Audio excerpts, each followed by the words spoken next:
현대를 살아가는 그리스도인들이 가장 경계해야 할 것은 눈에 보이는 물리적 전쟁보다 보이지 않는 영적 전쟁입니다. 성경은 명확하게 우리가 단순히 사람이나 환경과 싸우는 것이 아니라 사탄과 그의 권세, 그리고 세상의 악한 영들과 싸우는 중이라고 말합니다. 우리의 씨름은 혈과 육을 상대하는 것이 아니요 정사와 권세와 이 어둠의 세상 주관자들과 하늘에 있는 악의 영들을 상대함이라. 이 전쟁은 매일 일어납니다.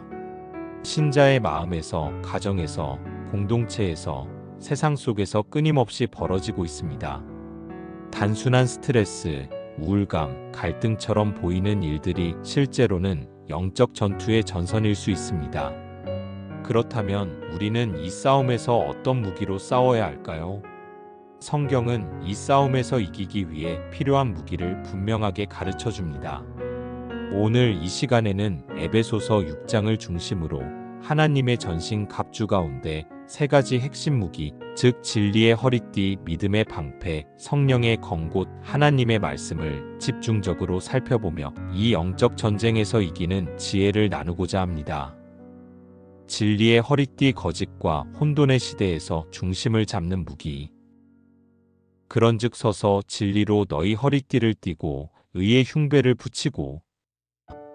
바울은 영적 전쟁에 참여하는 하나님의 사람들에게 가장 먼저 요구하는 것이 진리로 허리띠를 띠라는 명령입니다. 당시 로마 병사들은 전신 갑주 중에서도 허리띠를 먼저 착용했습니다. 허리띠는 무기나 흉배, 칼집 등을 지탱하는 중심축이었으며 제대로 착용하지 않으면 모든 장비가 흐트러졌습니다. 바울은 이처럼 우리의 영적 싸움에 있어서도 가장 먼저, 가장 기본적으로 진리로 중심을 세우는 것이 중요하다고 말합니다. 그렇다면 진리란 무엇입니까? 요한복음 17장 17절에서 예수님은 하나님께 이렇게 기도하십니다. 그들을 진리로 거룩하게 하옵소서. 아버지의 말씀은 진리니이다. 진리는 단지 정보나 지식이 아니라 하나님의 말씀, 곧 성경 자체입니다. 또한 예수님은 자신이 곧 길이요, 진리요, 생명이라고 말씀하셨습니다. 따라서 진리의 허리띠를 두른다는 것은 단순히 성경 지식을 머리에 담는 것을 넘어서 말씀 위에 서서 예수 그리스도를 따르는 삶의 태도를 갖추는 것을 의미합니다. 이 시대는 진리에 대한 혼돈의 시대입니다. 포스트모더니즘은 절대적 진리를 거부하고 모든 진리는 상대적이라는 주장을 퍼뜨렸습니다. 사람들은 이제 내가 옳다고 믿는 것이 진리다. 너의 진리와 나의 진리는 다를 수 있다고 말합니다. 하지만 성경은 분명히 말합니다. 주의 말씀은 내 발의 등이요, 내 길의 빛이니이다. 진리는 상대적이지 않습니다. 하나님의 말씀은 어제나 오늘이나 동일하며 혼돈 속에서도 길을 비춰주는 유일한 등불입니다. 그래서 사탄은 항상 진리를 왜곡하려 합니다. 창세기 3장에서 뱀은 하와에게 이렇게 질문합니다. 하나님이 참으로 너희에게 동산 모든 나무의 열매를 먹지 말라 하시더냐? 이 말은 사실이 아닙니다. 하나님은 동산 각종 나무의 열매는 내가 임의로 먹되라고 분명히 말씀하셨습니다. 뱀은 말씀을 비틀어 사람을 혼란스럽게 만들었습니다. 오늘날도 똑같은 전략이 반복되고 있습니다. 정죄하지 않는 사랑을 말하며 죄를 미화하고 자유를 외치며 방종을 옹호합니다. 이러한 혼란 속에서 중심을 잡을 수 있는 유일한 방법은 하나님의 말씀이라는 기준에 허리를 동여매는 것입니다. 이 허리띠는 방어의 기능만 하는 것이 아닙니다. 준비의 기능도 합니다. 베드로전서 1장 13절은 이렇게 말합니다. 그러므로 너희 마음의 허리를 동이고 근신하여 예수 그리스도께서 나타나실 때 너희에게 가져다 주실 은혜를 온전히 바랄지어다. 여기서 마음의 허리를 동인다는 것은 내면의 상태를 정돈하고 말씀을 기준 삼아 영적으로 깨어 준비된 태도를 갖는 것을 말합니다. 진리의 허리띠는 내 마음과 생각을 정돈하고 싸움에 나설 준비를 갖추게 하는 영적 무기입니다. 현대 교회가 약해진 이유 중 하나는 진리에 대한 분명한 확신을 잃어버렸기 때문입니다. 타협적인 복음, 인본주의적 해석, 좋은 게 좋은 거다라는 생각들이 성도들의 허리를 느슨하게 만듭니다. 허리띠가 느슨해지면 전신갑주는 흐트러지고 결국 공격에 쉽게 무너집니다. 그러므로 성도는 매일 아침 말씀을 읽고 묵상함으로써 자신의 허리를 동여매야 합니다. 진리 위에 서 있는 사람은 흔들리지 않습니다. 유혹이 와도 고난이 와도 사람들의 말에 흔들리지 않고 오직 하나님 앞에서 정직하게 살아갑니다. 그런즉 누구든지 나의 이 말을 듣고 행하는 자는 그 집을 반석 위에 지은 지혜로운 사람 같으니 진리 위에 세워진 사람만이 영적 전쟁에서 무너지지 않고 설 수 있습니다. 우리는 매일 말씀을 통해 우리 내면의 중심을 다시 세우고 사탄의 거짓에 맞설 진리의 허리띠를 견고히 매야 합니다. 믿음의 방패 불화살을 막아내는 영적 방어력. 모든 것 위에 믿음의 방패를 가지고 능히 악한 자의 모든 불화살을 소멸하고. 에베소서 6장에서 바울은 모든 것 위에라는 강조를 사용하며 믿음의 방패를 특별하게 언급합니다. 믿음은 그리스도인의 전신 갑주 중에서도 가장 역동적이고 결정적인 방어 무기로서 기능합니다. 이 방패는 단순히 막는 도구가 아니라 사탄의 불화살을 무력화시키는 무기입니다. 고대 로마 병사들의 방패는 길이 약 1m에 달하는 커다란 직사각형이었습니다. 방패 앞면은 가죽으로 덮여 있었고 전투에 앞서 물에 적셔두어 불화살을 막고 꺼뜨리는 데 사용되었습니다.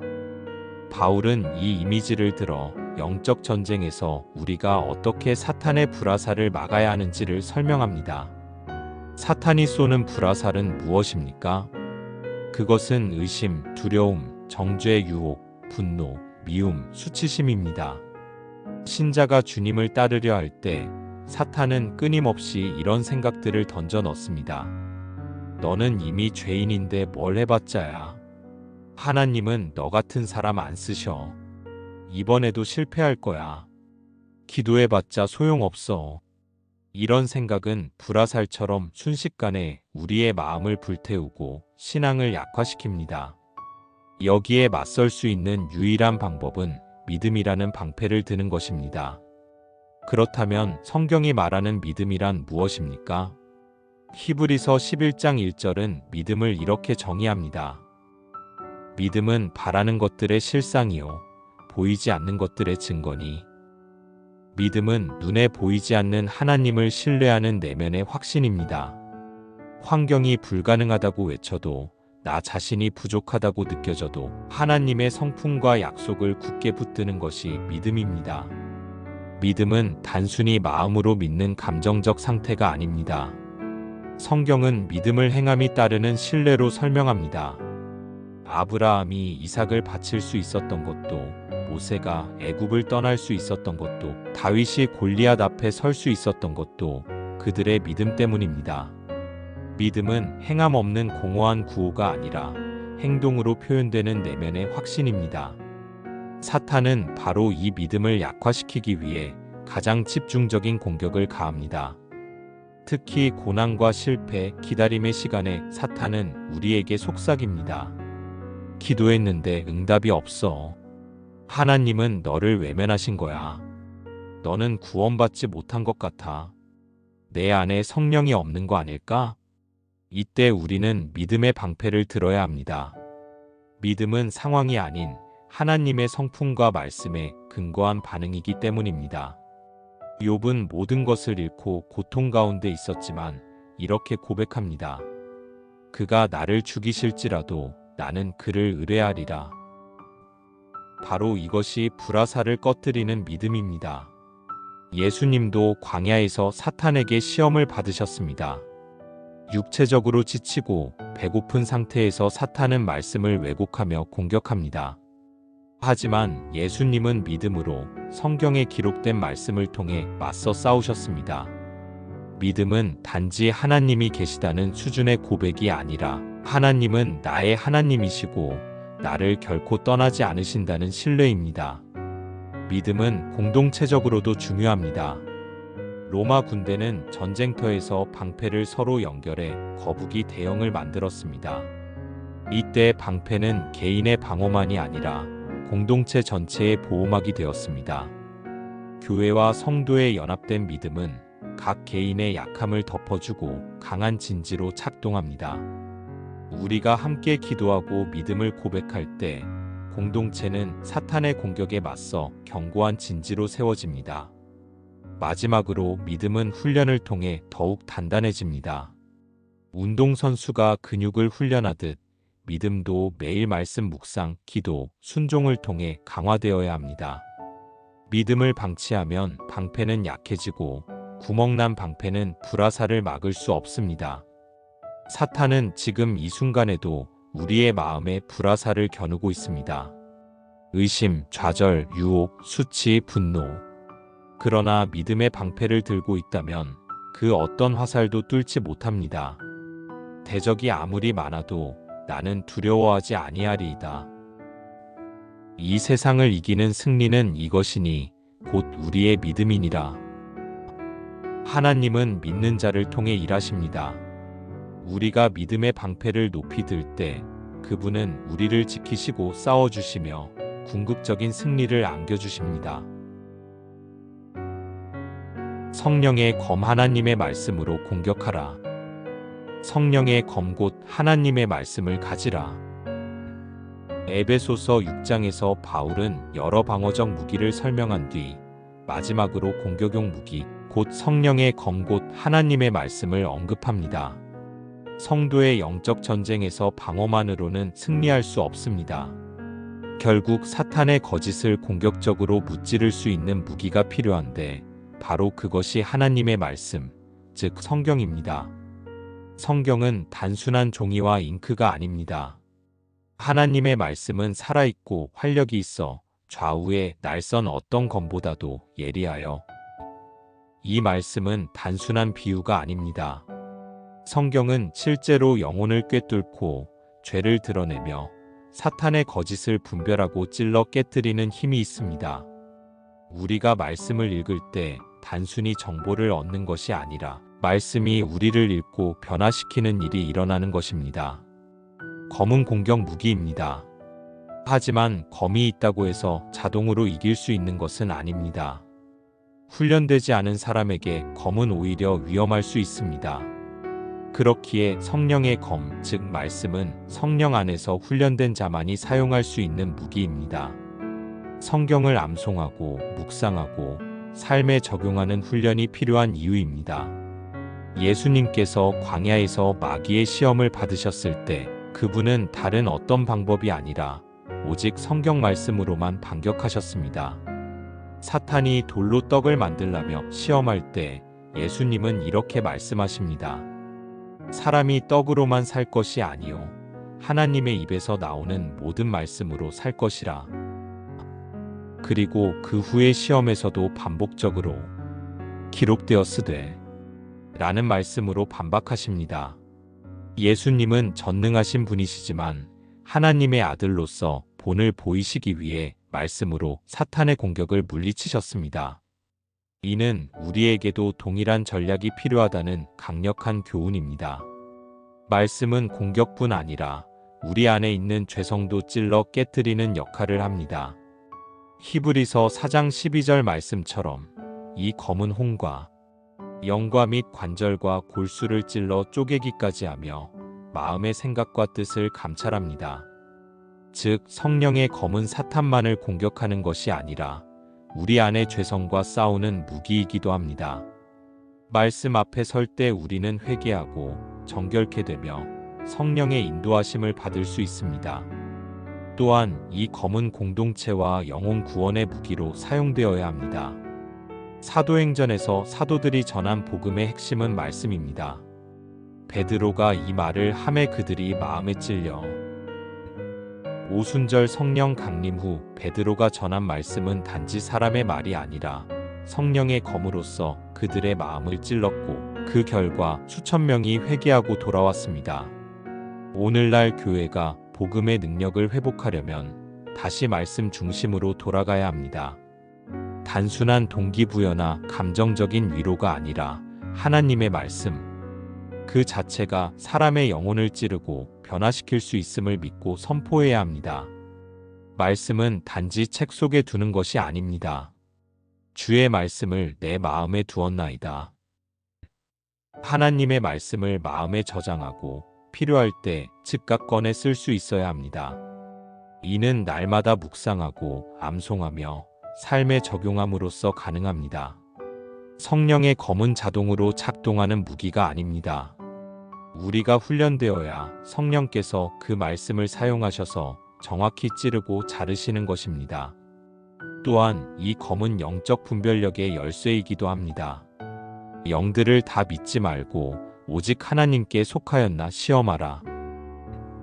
거짓 선지자, 왜곡된 가르침, 미혹의 영이 만연한 시대입니다. 이때 참과 거짓을 분별하는 기준은 말씀밖에 없습니다.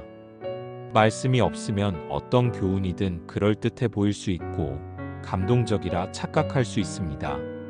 하지만 오직 말씀만이 진리를 판별하는 유일한 기준입니다. 마지막으로 성령의 검은 기도와 결합될 때 가장 강력한 능력을 발휘합니다. 바울은 에베소서 6장 17절 이후 곧바로 모든 기도와 간구로 성령 안에서 기도하라고 덧붙입니다. 말씀을 기도로 붙들고 기도를 말씀으로 지탱하는 삶. 이것이 바로 성령의 검을 능력 있게 휘두르는 영적 전사의 삶입니다. 주의 말씀은 내 발의 등이요 내 길의 빛이니이다. 사탄은 오늘도 거짓으로 속이고 혼란케 하며 성도들을 주저앉히려 합니다. 그러나 하나님의 말씀은 그 어둠을 가르고 나아가는 검이자 빛입니다. 우리는 이 성령의 검을 들고 단지 방어하는 데 그치지 않고 전진하고 영혼을 구원하고 거짓을 깨트리는 승리의 삶을 살아가야 합니다. 우리가 사는 이 세상은 눈에 보이지 않는 영적 전쟁터입니다. 성경은 이 전쟁을 분명하게 선언합니다.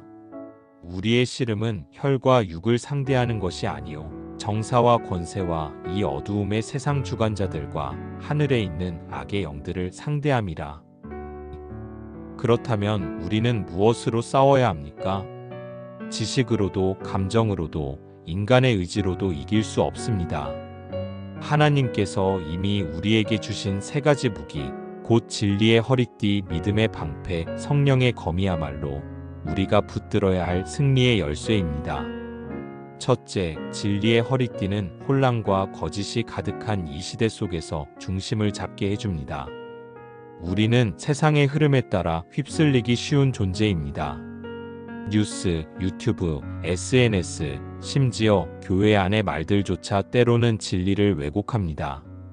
이때 말씀을 통한 참된 진리를 허리띠처럼 몸에 동이고 살아가는 삶은 우리가 흔들리지 않도록 붙들어줍니다. 중심을 지킨 사람만이 전쟁터에서 무너지지 않고 끝까지 설 수 있습니다. 둘째, 믿음의 방패는 사탄이 끊임없이 쏘는 불화살, 의심, 정죄, 두려움, 유혹으로부터 우리를 보호합니다. 믿음은 단지 생각이나 감정이 아닌 하나님께 대한 신뢰로 드러나는 태도이자 삶입니다. 사탄은 늘 우리의 연약함을 겨냥합니다. 하지만 믿음은 그런 공격을 소멸시킵니다. 나의 믿음이 약할 때는 공동체의 믿음이 나를 감쌀 수 있도록 연합 안에 거해야 합니다. 방패는 홀로 들기보다 함께 들 때 더욱 강력합니다. 셋째, 성령의 검 곧 하나님의 말씀은 사탄의 거짓을 뚫고 진리로 반격하는 유일한 공격 무기입니다. 이 검은 그 어떤 칼보다도 날카롭고 정확합니다. 그러나 그것을 사용하려면 우리가 훈련되어 있어야 합니다. 말씀을 단지 읽는 것에 그치지 않고 암송하고 묵상하고 삶에 적용할 수 있어야 성령께서 그것을 통해 역사하십니다. 여기서 중요한 것은 이 전쟁은 결코 혼자의 싸움이 아니라는 사실입니다. 우리 앞서 걸어가신 예수님은 이미 십자가에서 승리하셨고 부활을 통해 사망 권세를 이기셨습니다. 우리는 그분 안에서 싸우는 것이지 스스로 이 전쟁을 헤쳐나가는 것이 아닙니다.